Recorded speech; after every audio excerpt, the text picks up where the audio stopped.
Olá, graça e paz. Que bom saber que nós servimos a um Deus de promessas. O nosso Deus do início, livro de Gênesis, ao último livro, ao fim, Apocalipse, nós temos promessas. Deus é Deus de promessas. E mais que isso, Ele é um Deus que Ele não apenas promete, mas Ele cumpre aquilo que promete. Pedro, lá em sua segunda epístola, logo em seu primeiro capítulo, no versículo de número 4, ele diz que são preciosas e grandíssimas as promessas do nosso Deus. Mas aqui no livro de Hebreus, nós temos uma ênfase ainda maior a esta promessa.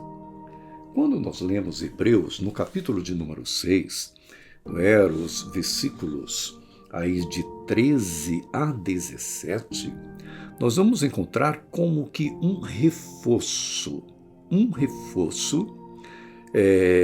como se houvesse necessidade disso, nós sabemos que não há, mas o autor da Epístola aos Hebreus, ele procura mostrar de uma forma bastante contundente que as promessas de Deus, elas são irrevogáveis.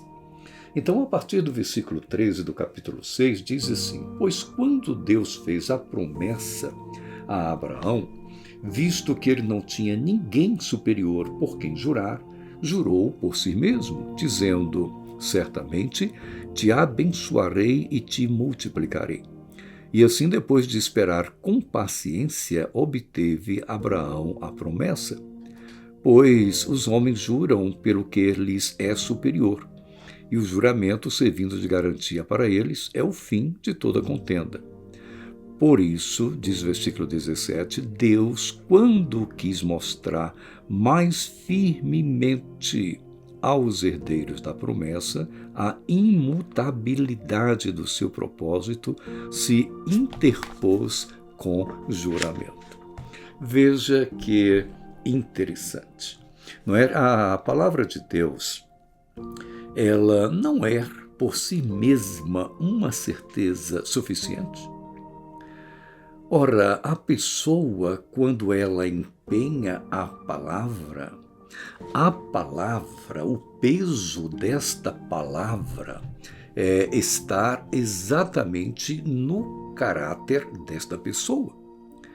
Então, Deus, por seu caráter, não há necessidade, ou não havia nenhuma necessidade de, além da sua palavra, segundo o seu caráter, jurar. Não havia necessidade disto. Mas também é importante dizer que o que nós temos não é na palavra que não devemos jurar nem pelo céu, nem pela terra. Em outras palavras, nem nós humanos devemos jurar. E Deus não há necessidade de fazer juramento algum. A sua palavra já é suficiente para nós. Se ele disse, está dito. Mas para que eu e você tenha uma convicção, uma segurança, uma fé ainda maior, além de Deus, à luz do texto que nós lemos em Hebreus, além de Deus empenhar a sua palavra e velar para cumprir a sua palavra, ele a faz com juramento, jurando por si mesmo, porque não há ninguém superior a ele para que ele possa jurar. Então saiba que as promessas de Deus, elas são verdadeiras. As promessas de Deus, elas se cumprirão. Por uma razão muito simples, porque suas promessas são irrevogáveis. Portanto, descanse nas promessas de Deus para a sua vida, para o seu futuro, para a sua família, para a sua casa, para o seu bem. Que Deus, pois, nos abençoe.